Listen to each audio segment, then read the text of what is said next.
Welcome back to this episode of Gateway Out of the Holocaust. I come to you today as one who is just bewildered by everything that I'm witnessing going on around the world with those who would call themselves liberals, progressives, woke, leftists, socialists, Marxists, communists, whatever their latest term for themselves. It's a freak show. And these people are not human anymore.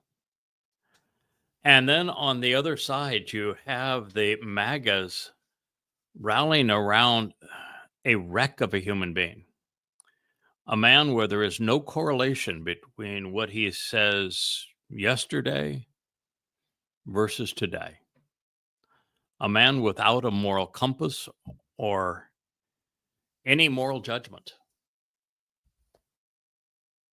And they treat him as if he were a god. I would assume there are still some quasi normal people in the middle, people who are not religious, people who are not overtly political.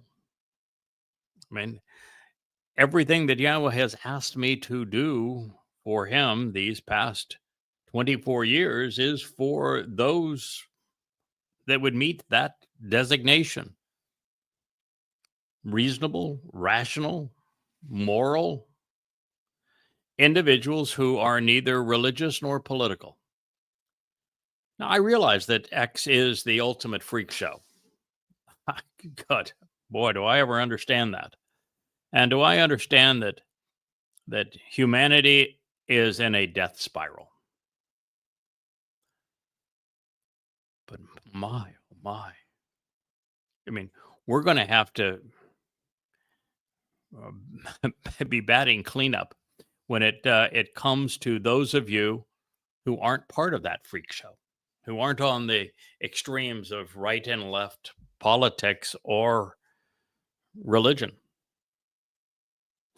because it certainly looks like the vast majority are swallowed up in this moronic swamp. You know, the thing that is the biggest in the news today is that Trump actually had the audacity to say that he's disappointed in Elon. Without Elon Musk, Trump's not elected. It's just that simple. That $350 million that he put into the election was enough to not only cause Trump to be elected, but also to swing the House and the Senate. Without Elon, we have President Cackles. And the fact is that all along, even with Oshburgers, it was apparent that Elon still had a conscience, and that I knew back in November, and I wrote about it some 20 or 30, 40, 50 times, that this was a train wreck. And this train wreck was as certain as tomorrow's sunrise, that they were going to have a falling out and Trump was going to turn on him, because Trump always does. And here it is. It's hard to imagine a world in a more desperate situation than we find ours. Well, then it becomes exceedingly easy to understand why God revealed through the prophet Isaiah, Yeshayah, in the 18th chapter, that he said, indeed, this is because here and now, at this point in time, focusing on what follows, this is what Yahweh said to me. I will choose to be silent and tranquil. I'm going to sit this one out. Undisturbed and inactive. Electing to be absent from the troubling strife and ensuing war. It's my desire to be serene in a vastly more favorable circumstance to this. The only term for it is shit show.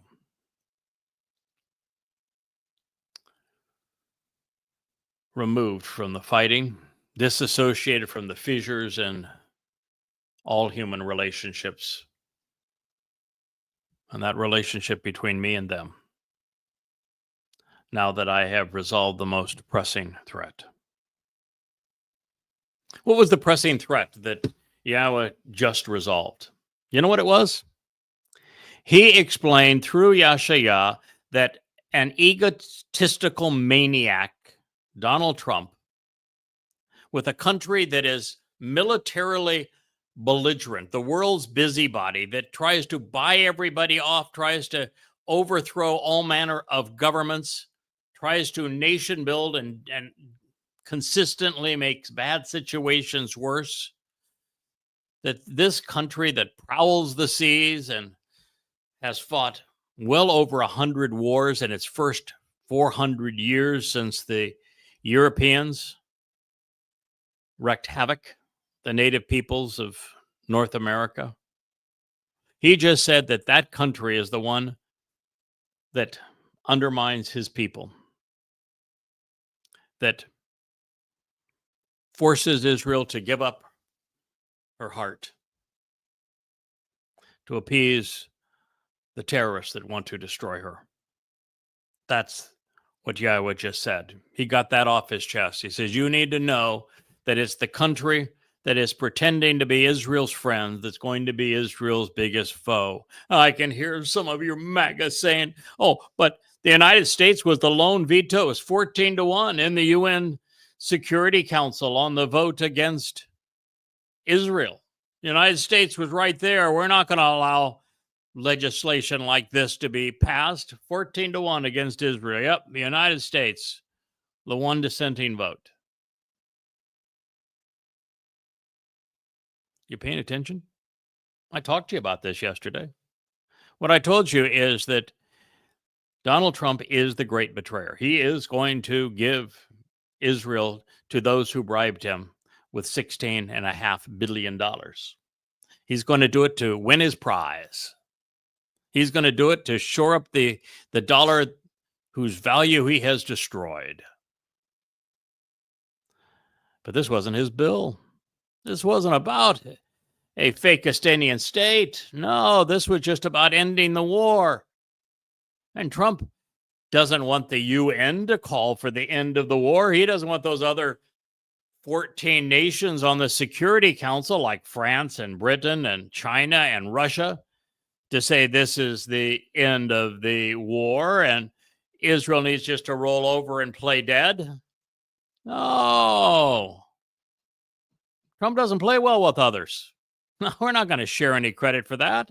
No, Trump's still got those hostages that he's going to be the great savior of because he's going to make a deal. All that deal is going to cost is the security of Israel. Going to make a deal. Going to get the hostages back. Celebrate. Oh, boy, you got another 20 more Jews that are alive. Oh, wow. You just put 7.5 million at risk. But that's the deal. And it's got to be Trump's deal. And it's got to include the fake Estonian state for the normalization with Saudi Arabia. It'll be a UN deal, all right. But it's going to have the Trumpster on top and on bottom, just like one of those golden towers. He's got a year to pull it off. The prophets only say that it happens before the Shabuah harvest, which is May 22nd of 2026. All the while, God says, I'm out of here. Don't be calling me because I want no part of this. I've got nobody among my people that I can even communicate with, not in Israel. They continue to be suicidal. There was a post on on Facebook or X, one of the two, and it was showing the overwhelming odds that Israel came to prevail in what is now called the Six-Day War, when, I don't know, 8, 10, 12 countries leagued against Israel, and they outnumbered Israel in terms of size of the army, number of tanks, number of airplanes by, I don't know, 3-1, 4-1, something like that. And Israel prevailed. And I said, see, I said, so why then? When there were no tanks, when there were no airplanes, when there was not a single soldier, did Israel lose so badly on October 7th? Wasn't one tank, wasn't one airplane, wasn't one soldier. And Israel got creamed. And the IDF was paralyzed. What happened to that Israel?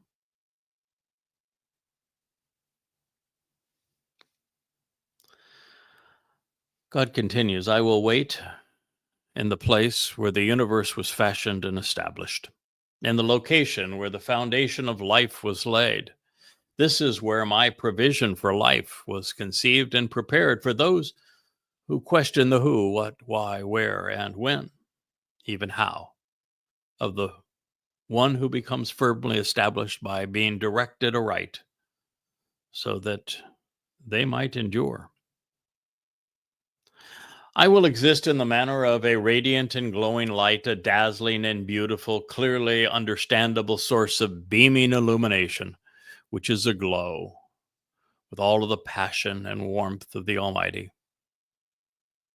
Similarly, I will be manifest as an enveloping cloud of visual moisture suspended in the air. It will comprise a protective canopy and encompassing mist to stimulate life.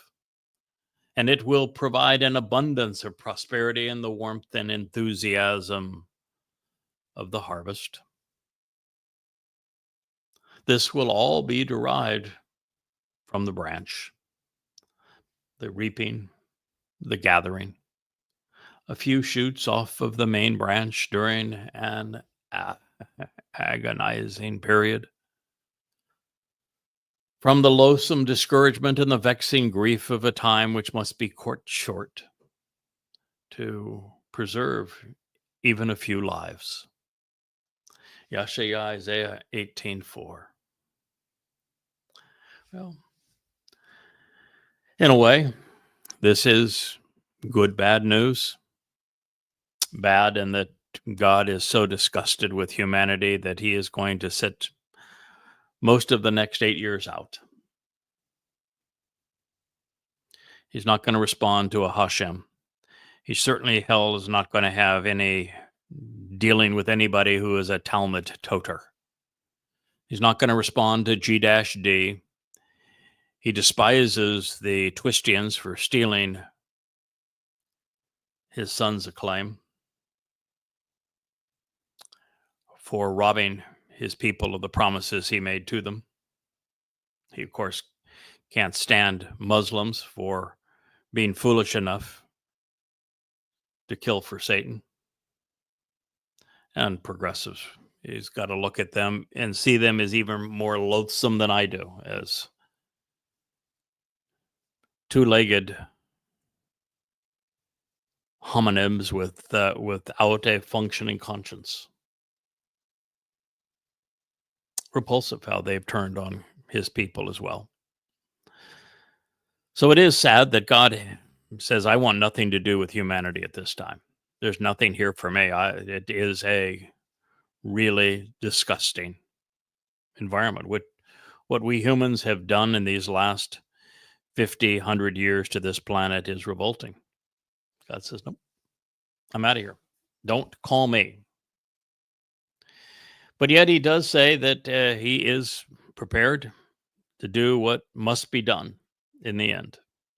And that's good news for the children of Israel and the children of the covenant, even for Yehuda, but sadly, God has more bad news for the land across the sea, divided by rivers, for the air and sea power of its day, for the nation feared and revered, and yet insignificant and worthless from God's perspective, America. They're going to be held accountable, taken down, and destroyed just before the final harvest. At the time, Israelites are being prepared by the Nesh to embrace the covenant. Another fate awaits the rest of the world. You might want to tune in. Indeed, because surely, and as a consequence, before the approaching presence, La Pene, as a means to approach the appearance and characteristics of the Katzir, of the harvest associated with the branch, the reaping and gathering in of the few shoots off the branch of the tree during an anguishing period from Katzar, during the loathsome discouragement and vexing grief of a time which must be cut short to preserve even a few lives. As when the budding shoots, the sprouts and the stems are growing, especially their blossoms now flourishing, prosperous, thriving, and they form and they are perfected. Taman. Then the hardened and unfit sour grapes, the immature, unharvestable, and especially embittered, will be dealt with. Gamal will be treated in the manner they deserve. For having been quarrelsome and rebellious, Natsah, those who wrestle and strive in a hostile and defiant militaristic manner, becoming like dung, or akin to the predigested or regurgitated contents of a bird's gullet. Therefore, the vile and worthless who squander their opportunity by trivializing it, the despised sprigs and contemporaneous quaking trindles, from Zaal, the gluttonous, the vile, the meaningless, who are now deemed insignificant, they will be cut off, severed, and excluded, karat, uprooted, cut out, taken down, and banished, allowed to perish by way of a pruning hook. And then with regard to the forsaken castaways, they will be dragged away and removed. They will be turned aside, cut off, and separated. That is Yashayah. Salvation is from Yahweh. Isaiah 18:5. Now think about this for a moment. This began dark and dire. It was the fall of the government out of Damascus of 100,000, as we have learned, buildings in and around Damascus being turned into piles of rubble, of terrorists rising up and them rallying along those who would call themselves outcasts in Jordan, the Fakistanians.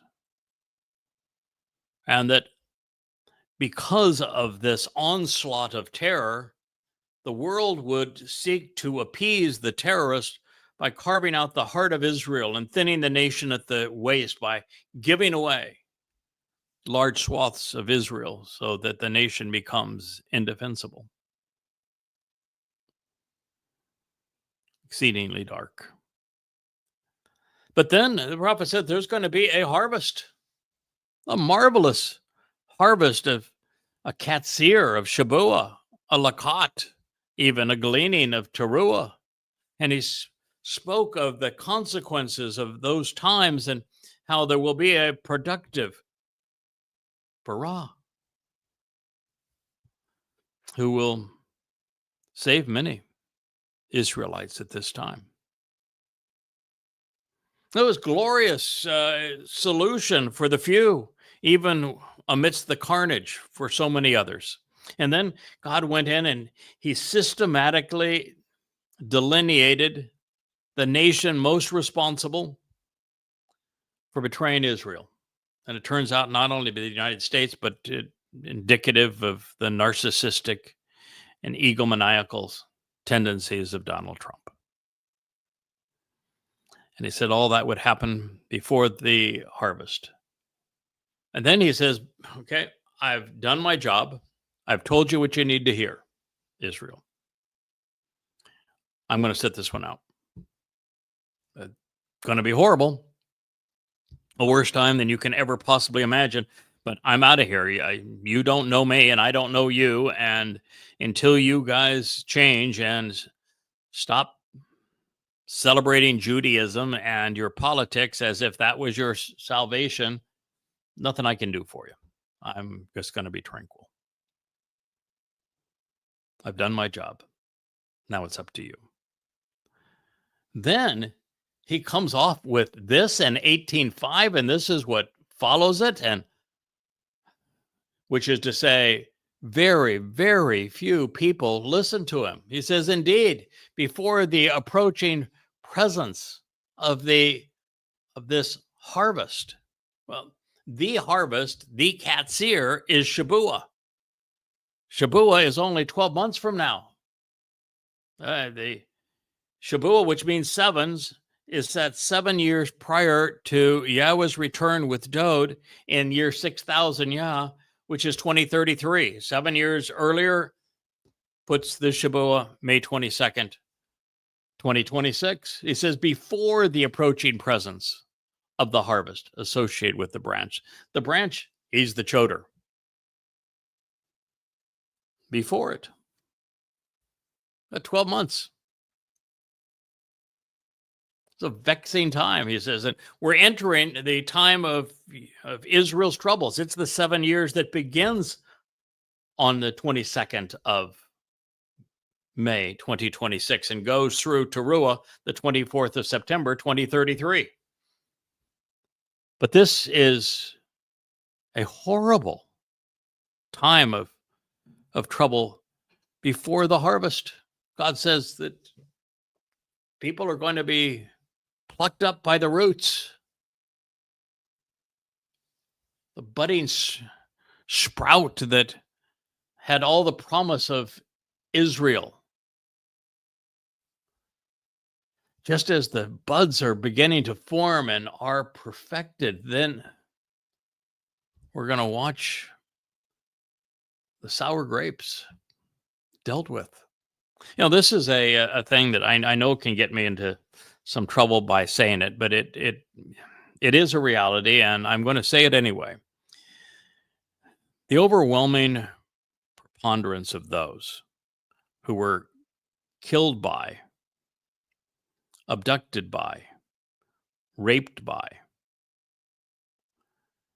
and tormented by the Muslims who entered Israel on October 7th were liberals. Now, that doesn't mean that all of the soldiers protecting the border were. They probably were just anything but. But so excluding the soldiers, talking about the civilians, the ones at the rave, the ones in the kibbutz. A kibbutz is a communist farming community. You're not in a kibbutz because you're conservative. You're liberal. And you don't go to a rave, and today's young people are exceedingly liberal. You don't go to a rave because, particularly one with a big Buddha statue and flashing lights and new age music, dressed as they were, again, if your values are conservative, you prefer smaller government, you prefer personal responsibility over groupthink. Just don't do those things.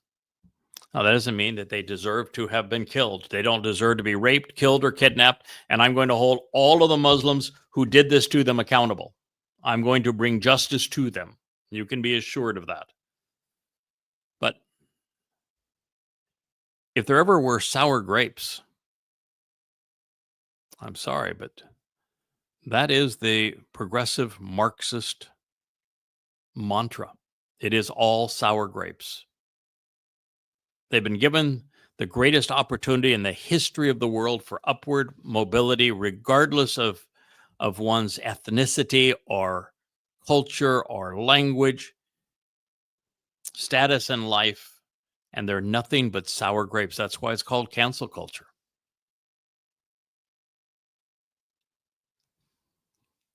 If you look at the protests that were prior to Alaska flood, hundreds of thousands of sour grapes out there blocking the streets, screaming that they were protecting democracy by demanding that the elected government be brought down.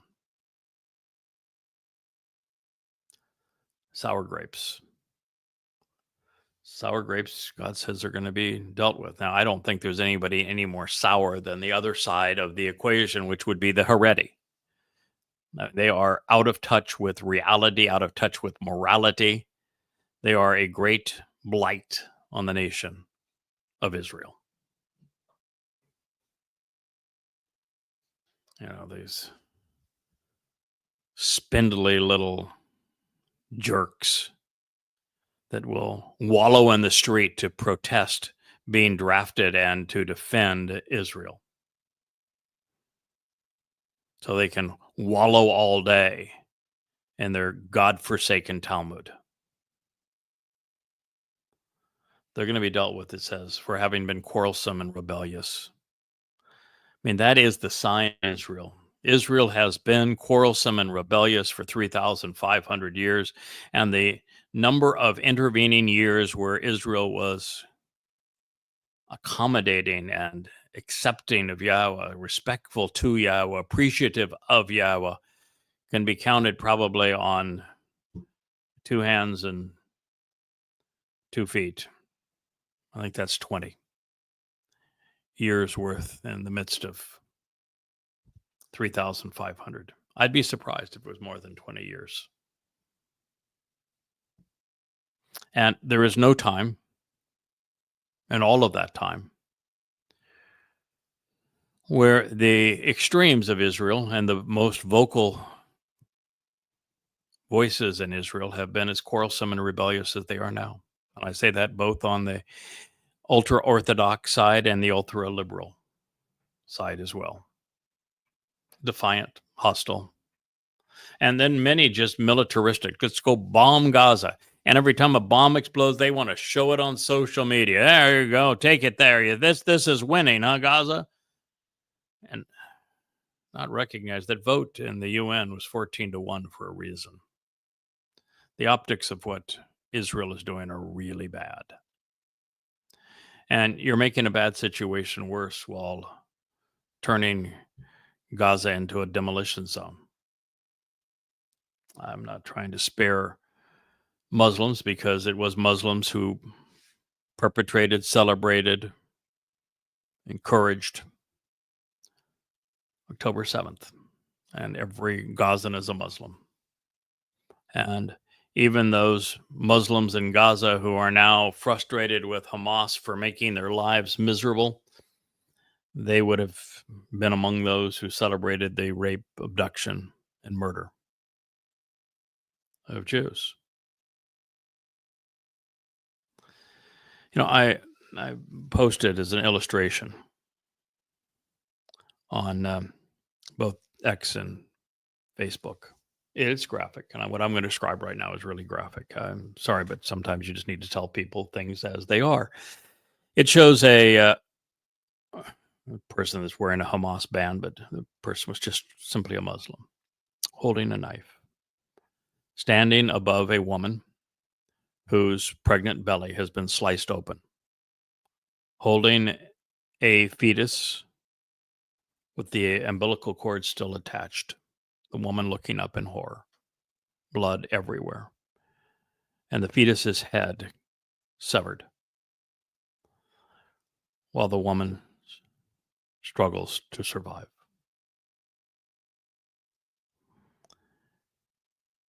And for the Muslims of this world and for the Marxists, all 3 billion of you, That's your hero. That's how far this world has fallen. God says those who are militaristic in this way are becoming like dung, like the pre-digested, regurgitated contents of a bird's gullet. Therefore, the vile and the worthless who squander their opportunity by trivializing it, um, there are between, let's just say that a third of those between Facebook and X that are listening to the message that I'm posting on behalf of God's people and on Yahweh's authority every day are genuinely supportive. That would be 1,500 on Facebook and 500 on X. Call it 2,000 people all total. Among a sea of billions who are not vile and worthless, squandering this opportunity, trivializing it. And God says you're just going to be cut off. You're going to be severed. You're going to be excluded. So you're not only going to be excluded from this upcoming harvest, but you're going to be part of that group of people that goes into the time of Jacob's troubles, where we know that 2 out of every 3 Jews is going to die. 10 million. And every indication is that it will be far worse for Goyim. And by the time we get to the end of it, every reason to believe that there'll be around 7.8 billion fewer people on the planet. God's taking a pruning hook to humankind because the vine of life has become too corrupt to support anything worthwhile. And then he says, and then with regard to these forsaken castaways, they will be dragged away and removed. Now, there's only 2 ways that God can remove those who will not be making their way into Eden, the restoration of the Garden of Eden on Sukkah in 2033. He can simply remove them to the heap of humanity that is being incinerated with his flames, such that there's no trace of them. Or he can take their souls and cast them off into Sheol. But they're going to be dragged away and removed. And this is the vast preponderance of humankind, cut off and separated.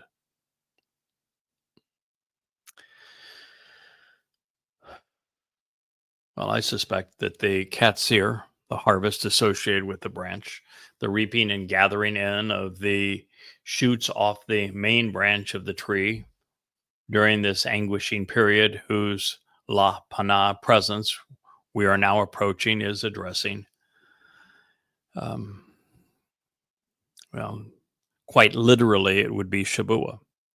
But I think that in this case, it also has to include Teruah, because so much of this carnage will take place between these 2 harvests. And it can be attributed to Shabuah in the sense that this next year is going to be horrific. The Jews will die. Jews are dying. This year, with the war now escalating between the Ukrainian proxy and Russia, many people are going to die. With the war ongoing in Gaza, many more people are going to die.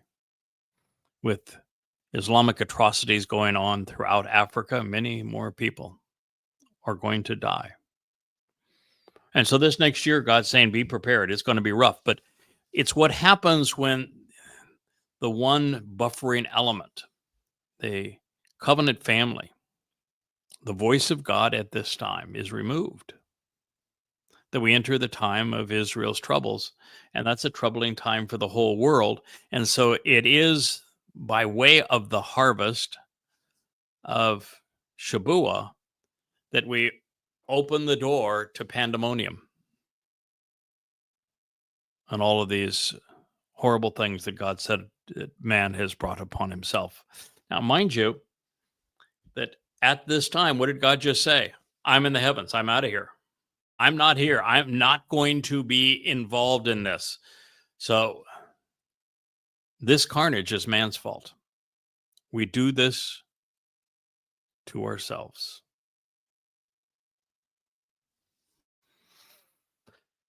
So this is between the harvest, a result of the pandemonium that's going to befall Israel during the time of troubles after the Kasir harvest and before the Teruah Lakat, until the point of Yom Kippurim in year 6000 Yah, when the covenant is finally restored with Yisrael and Yehuda. The Parak, this budding shoots whose tender sprouts and stems are still growing abundantly, are now flourishing, and they will have grown off of the branch that is Dode and that stem that is the Choder. These fortunate souls will be receptive to what they will read in the Nesh of Yahweh, Yada Yahweh. They will turn to the Torah and act upon the beneficial terms of the covenant. And of this, because of this, they will now be properly informed and attend the Mikra to deduce the benefits from them that were originally intended. And as a result of Pesach and Matzah, and as the beneficiaries of Bakurim and the Bereth, they will now be seen as Tamam, as completely perfect, properly prepared, entirely upright, innocent, and vindicated. And even with the sacrifice of the red heifer, at that moment, the adulterous woman that is Israel is going to be seen that way.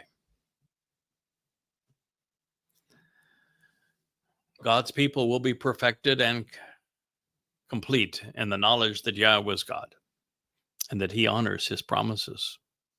By this time, these individuals will have embraced the conditions of the covenant and have distanced themselves from any prior religious or political affiliations.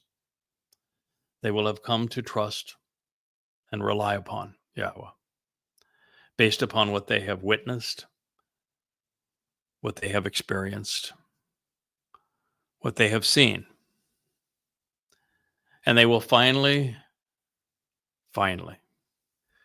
come to accept and respond positively to these Mikra, particularly Teruah, Kippurim, and Sukkah, walking to our Heavenly Father while being reconciled in the process. In context, beginning way back in Yeshaya, Isaiah 11, this being now the 18th chapter, we realize that those who have their relationship with Yahweh restored are in this position really because some 30 years earlier, God found a choder. He found a sucker. We're doing another series upstairs in the library studio, and he's a smart sucker. And with this fella, Yahweh found someone that he could communicate, that he could work. And by inspiring and emboldening him with his seven spirits, he would strive to compose this Nesh sign that Yahweh calls Yada Yahweh. And he has been deployed to bring Yehudim, Jews, home. The Nesh's purpose is fulfilled by revealing Yahweh's Shem and his Torah, and the revelations of his Nabi prophets, such that Yahweh's one and only name, the 5 conditions of the Bereth covenant, and his 7 Mikra, invitations to be known and understood are now serving God's people as they were always intended. Those who capitalize on this, doing as Yahweh has asked, listening to the Nakri and acting accordingly, well, they will be headed to either Shamaim heaven or into the 1,000-year celebration of Sukkah.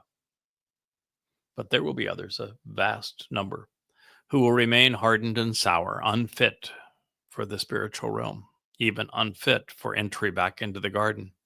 And they will be dealt with, receiving what they deserve for being abrasively quarrelsome. They will be banished and excluded from fellowship. At this moment, which is deep into the second half of the time of Jacob's troubles, it is likely that these souls will be destined for Sheol. This pronouncement and the one which follows suggest eternal separation.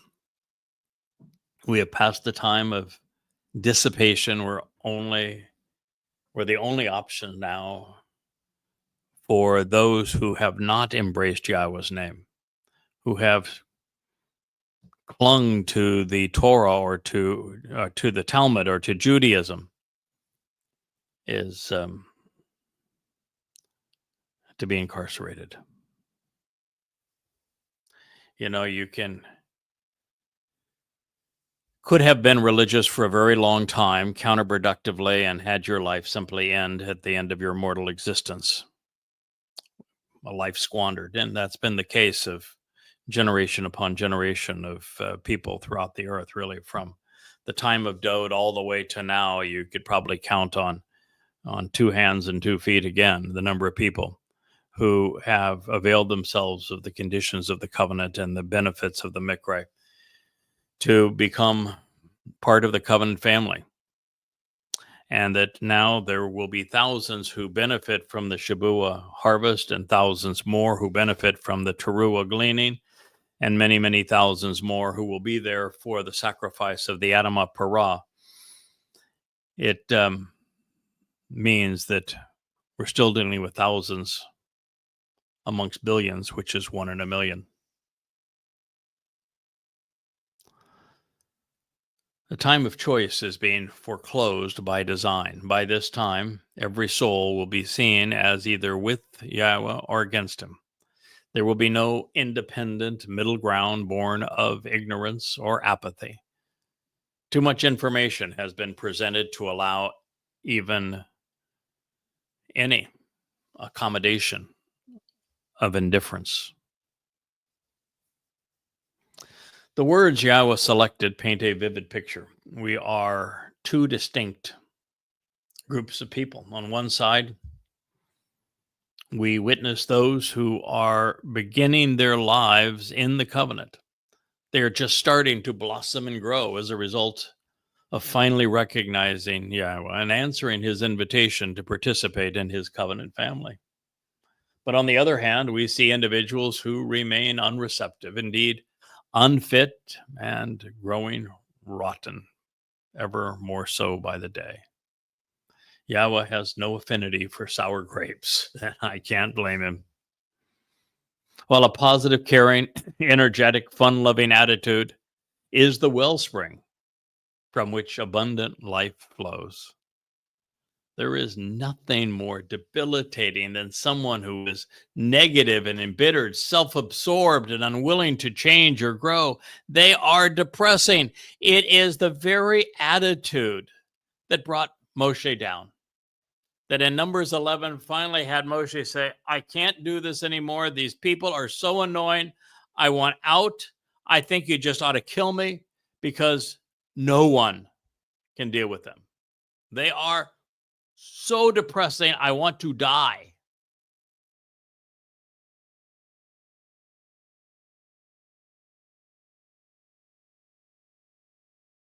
Hail Marys and maybe bob our head against a wall, and it'll all be fine in the morning. No, he didn't say that at all. He said, I agree with you. They're impossible. I'm so depressed by them. I'm out of here too. God doesn't want to be around sourpusses. Sour grapes in this point in time is from Bosher, which speaks of that which is unharvestable because it is immature. Boy, do we ever have that in humanity. These individuals are juvenile because they are estranged from the one and only source of maturity and growth, which is Tamim, entirely sound, wholly perfecting, and entirely right. It is attitudinal, therefore, in this case, hard-headedness and stubbornness, unresponsiveness, being recalcitrant. People remain unfit for the covenant. And since they are not good fit for heaven, the hexagonal peg trying to enter through the heptagonal portal, like the rabbinical 9-candle menorah and a 7-luminary realm, they just don't fit in. It's like going through the door that says Rosh Hashanah and expecting to find Teruah on the other side. It's like celebrating Passover for 7 days and expecting the result of matzah to magically appear.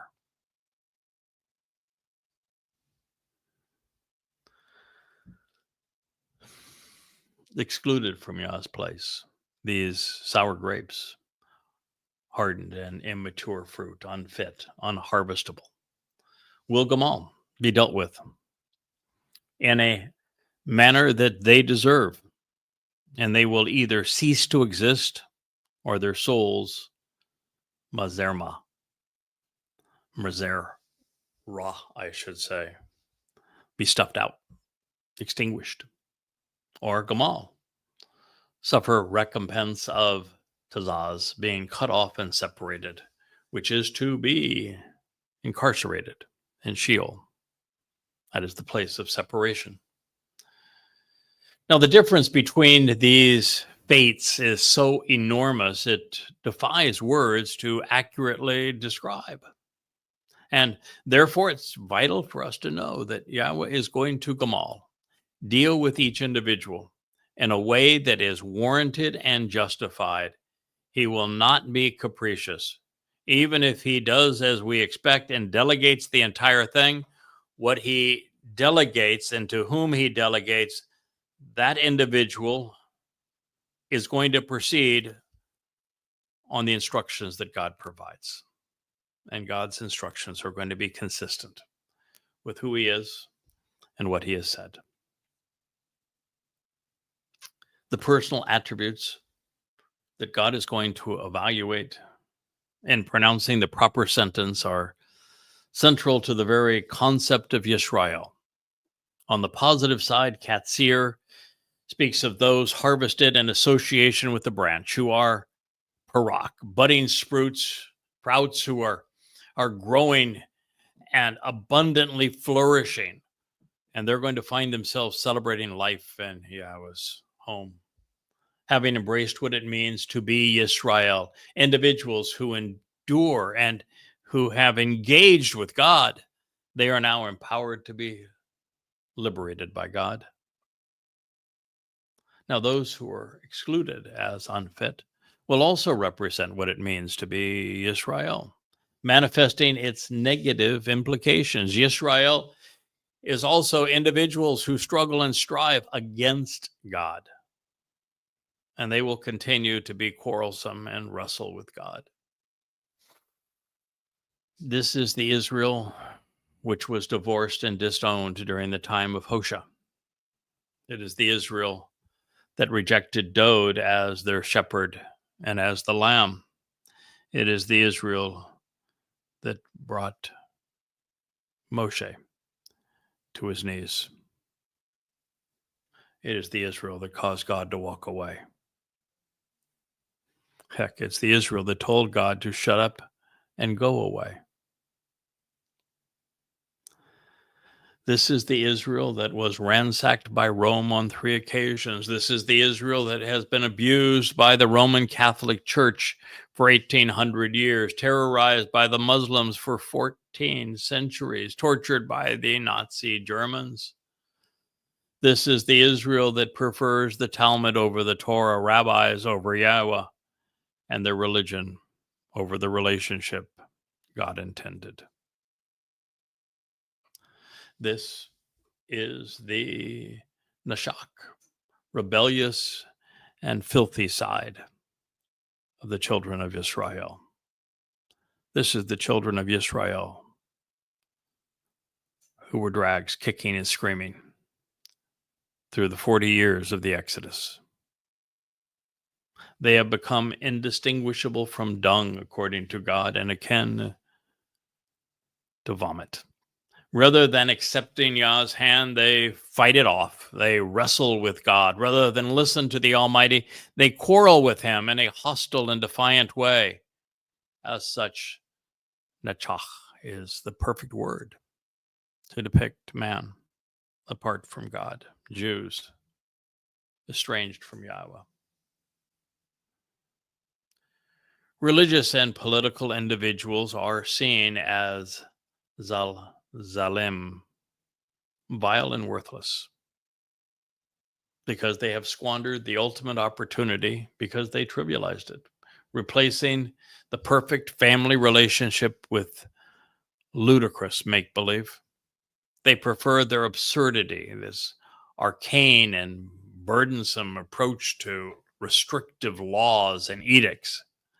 And they have a preference for religious dress-up, wearing boxes on their heads, straps on their arms, sun god kippas on their heads, curlicues coming down the sides of their cheeks, wearing weasel hats and black hats and morning suits, women shaving their heads,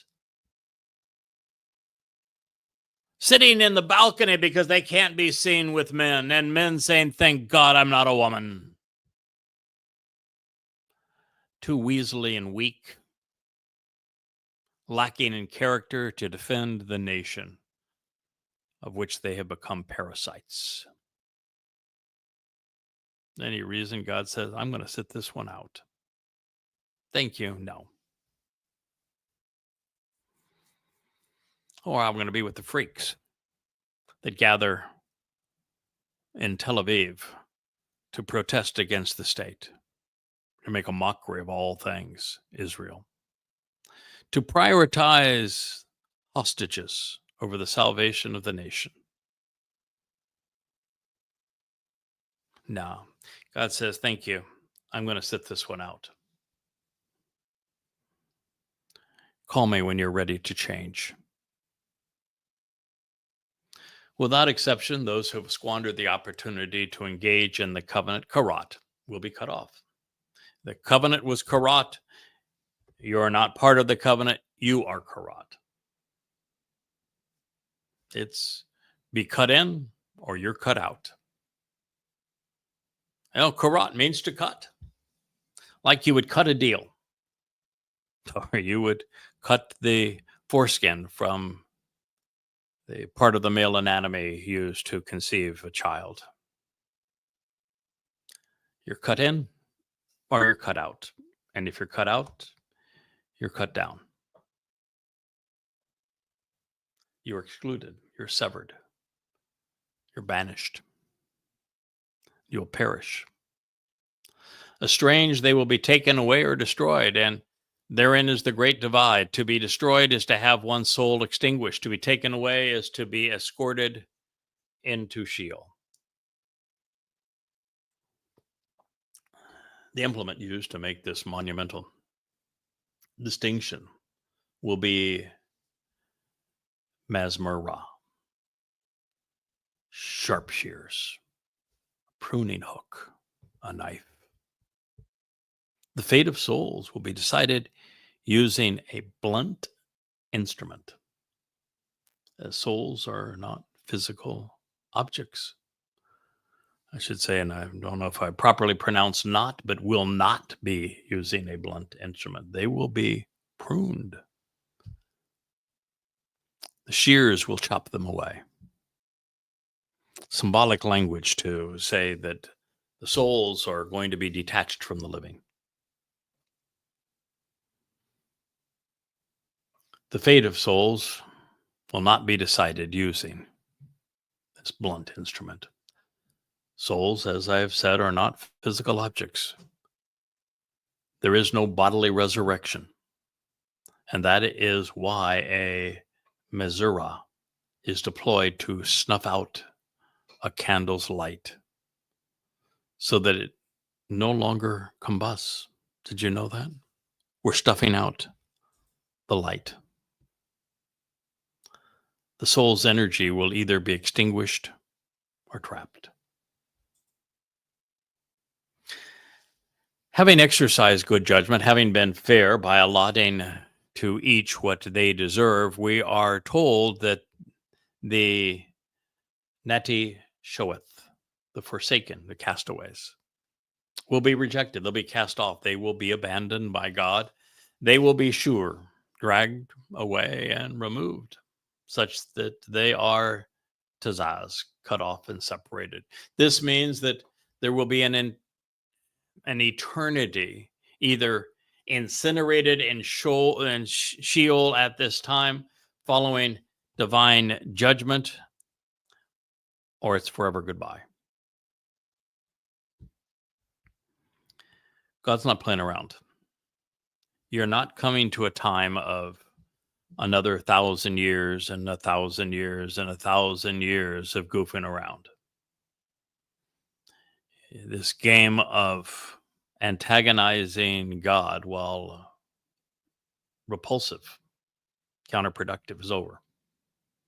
You're not going to be able to antagonize him more than 8 more years. If you really are that religious, if you are that political, if you are that boneheaded, you got 8 years to torment God.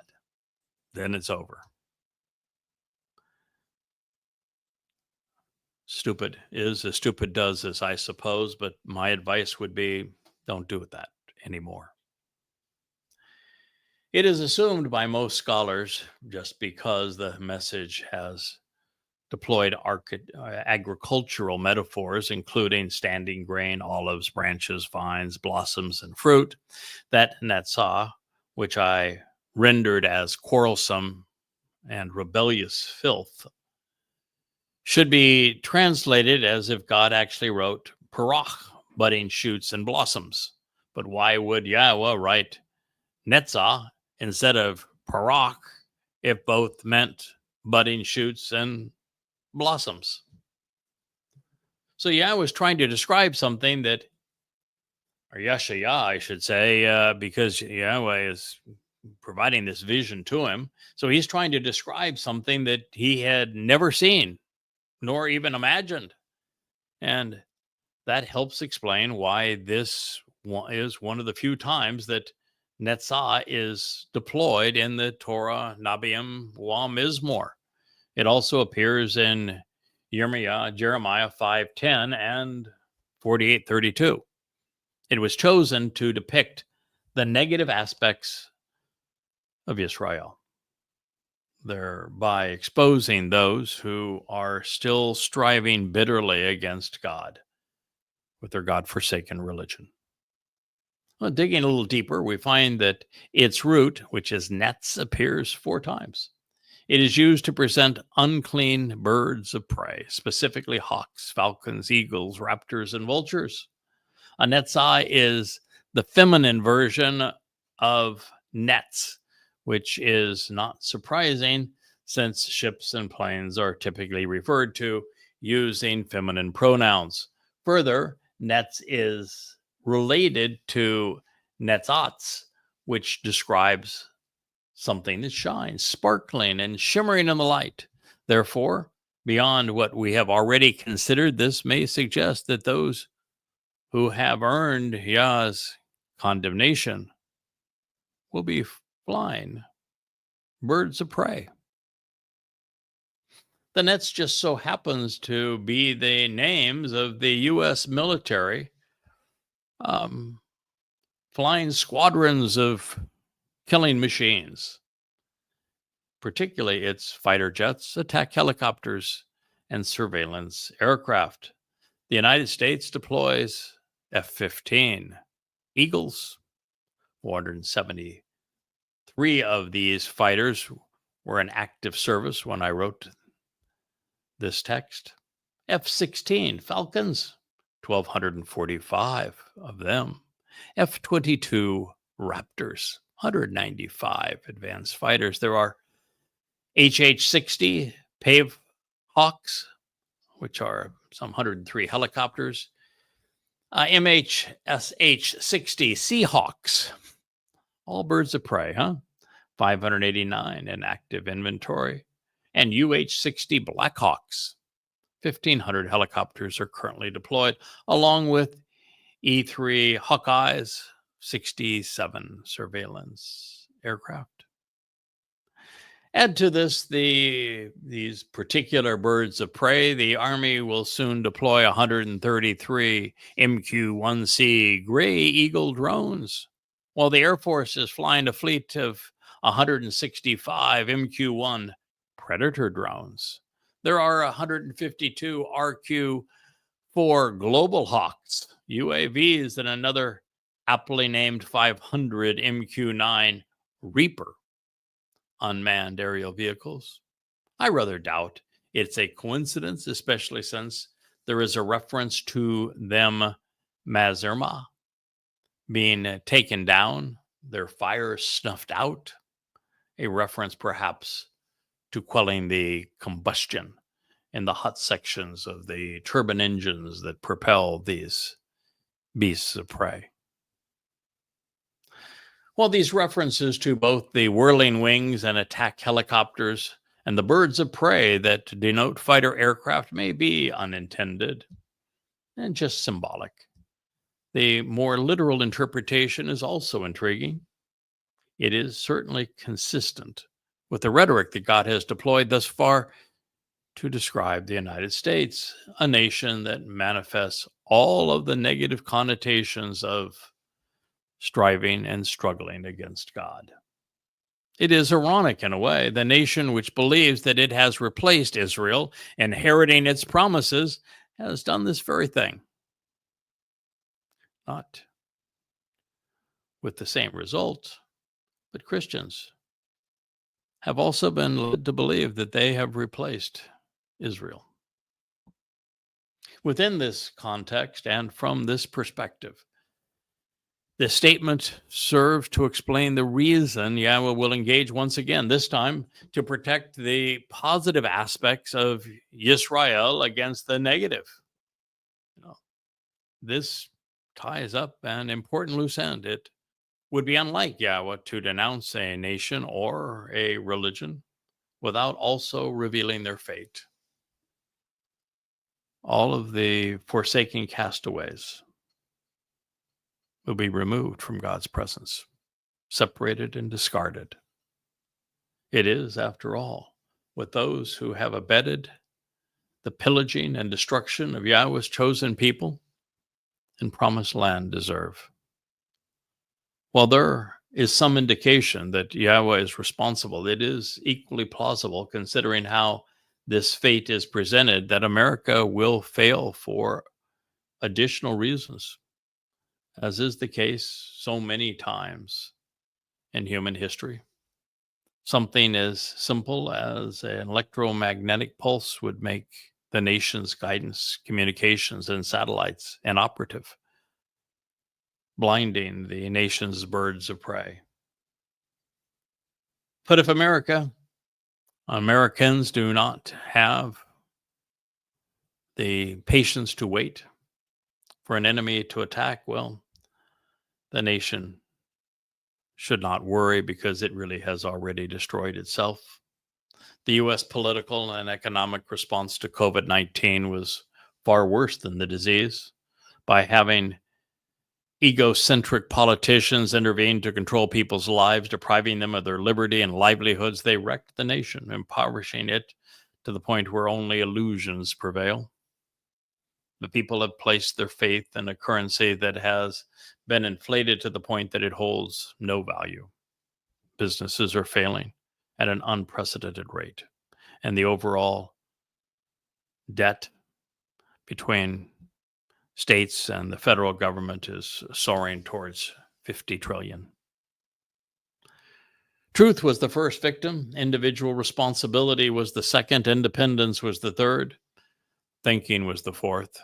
The nation that thought itself to be great was brought down by its moronic response to a virus so small it can't be seen.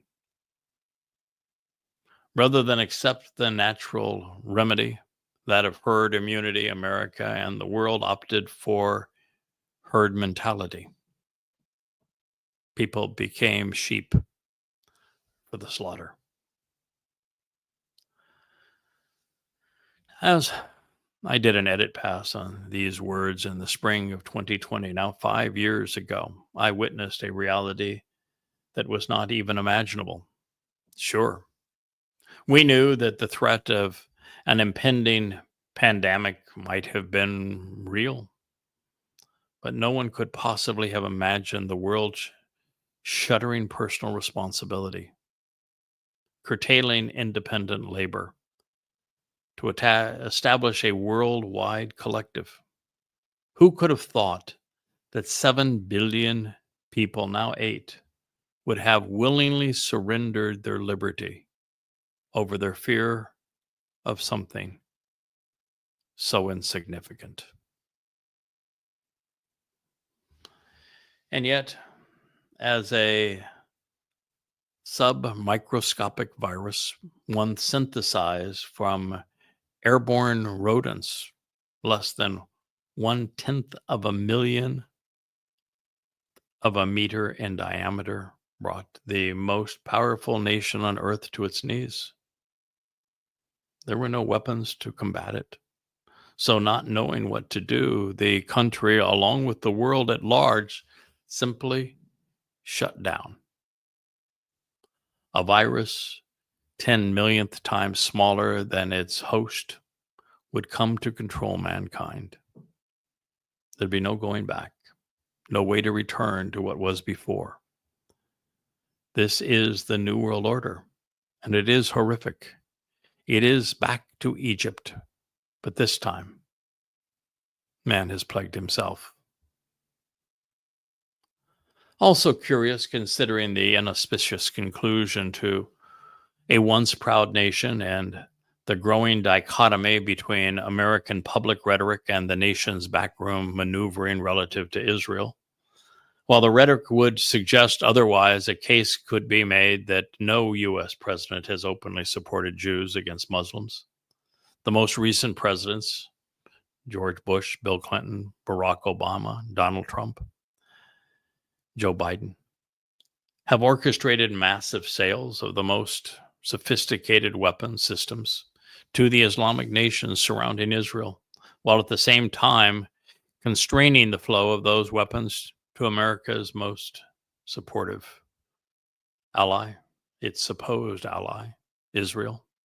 In particular, Saudi Arabia receives hundreds of billions of dollars worth of the deadliest machines man has ever made.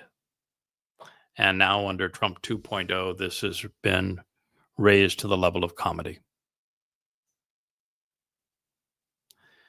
If you are aware of the U.S. dominance in the arms market, then you should read arms sales reports by the United Nations. In tanks, artillery, for example, America outsells Germany, the second leading manufacturer, 10-1, and Russia, the third, by a factor of 20-1.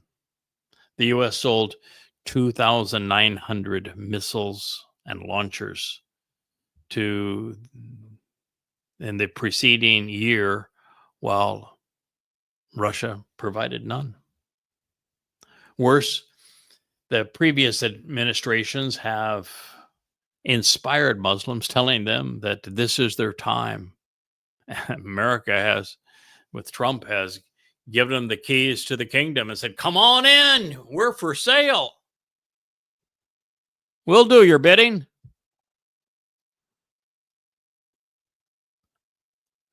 The Obamator did his best to undermine God's people, demanding that they forego the Judea and Somalia and Samaria regions known as the West Bank, thereby rewarding the Islamic terrorists striving to destroy them.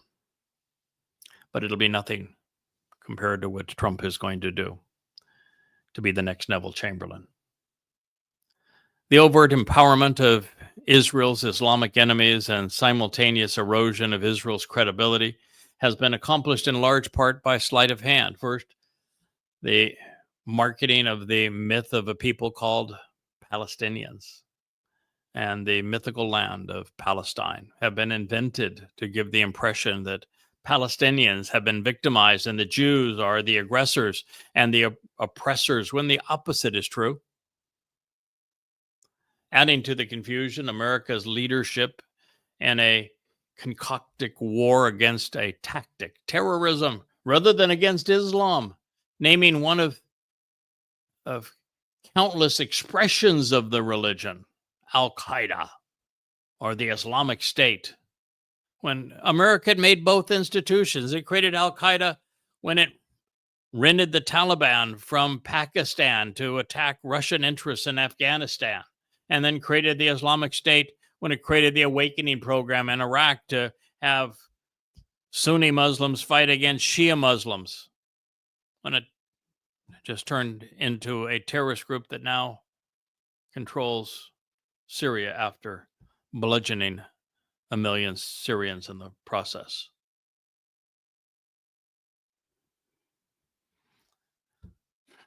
There is yet another word in this prophecy which appears nowhere else in the whole of Yah's testimony. However, since Zalzalim, translated as the vile and worthless who squander their opportunity by trivializing it, is considered a repudiation of Zalal, a word which is used on 8 occasions, we can more readily define it. Those who are Zalzalim are despised for being contemptuous. They are Zalal, gluttonous and vile, meaningless and insignificant, because they have associated with the wrong crowd. From God's perspective, they lavishly squander their wealth and opportunity while trivializing what actually matters. As a result, they will be cut off and discarded.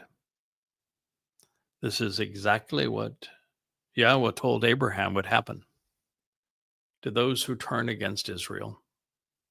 Further, Za'am means to be abhorred for offering the kind of food which makes people ill. In Islam, they call it halal, which just so happens to be Satan's name. Yes, halal. Good in Islam, acceptable in Islam, is Satan's name. He is Halal bin Shakar. Bet you didn't know that. Zul defines those who lavish money on worthless idols and thus besmirches Roman Catholicism, which is the most idolatrous of religions today. Someone who is Zalal is separated, and a Za'a is cut loose and removed. A Zua is a terrorist and fearmonger. A Zalal is someone who crawls on the ground and prostrates themselves in fear. It all seems to fit the religious. So this previous statement affirms that at this point, during the latter days of the time of Israel's troubles, there will be 2 groups of people left on earth: the Israelites, individuals who engage and endure with God, and those who have become the beloved of Yah, Yehudim, and those who embody the negative aspects of Yisrael, those who are striving against God, and the latter will be cut off and separated. This affirms that the words describe eternal anguish in Sheol, as demons torment those that they played for fools. I'll share this with you and we'll conclude this program returning to the statement as we open our next. But God says that they shall be continually abandoned and forever forsaken. Azab. They will be eternally rejected and damned, forevermore estranged and neglected. Was scribed in the Niphal stem, the subject, whereby the subject is neglected, and in the imperfect, which reveals that this fate will be ongoing and continual. Altogether, completely, and all at once, as if they were all alike. The approaching birds of prey from such high places represent the beasts of the earth.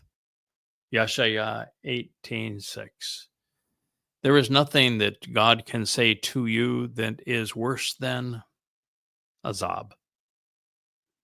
If you are Azab, you are forsaken. You are damned. You are separated. The reason that I call the series on Islam God Damn Religion, the reason the website is goddamnreligion.org for Christianity, Judaism, and Islam, is because in Hebrew, damn is a verb, and it is appropriate. God's going to Azab, which is to damn those who have demeaned, dehumanized, terrorized, perpetrated apartheid and genocide against his people. In the last year and a half, since October 7th of 2023, the world has erupted in a volcano and tsunami of anti-Semitism, of Marxists pimping for Muslims, calling for the genocide of Jews. All of them, all 3 billion of them, are going to be Azab. And they will have earned it. I thank you for listening. We'll be back and continue on with the gateway out of the Holocaust as we pursue this subject in tomorrow's programming. Good day.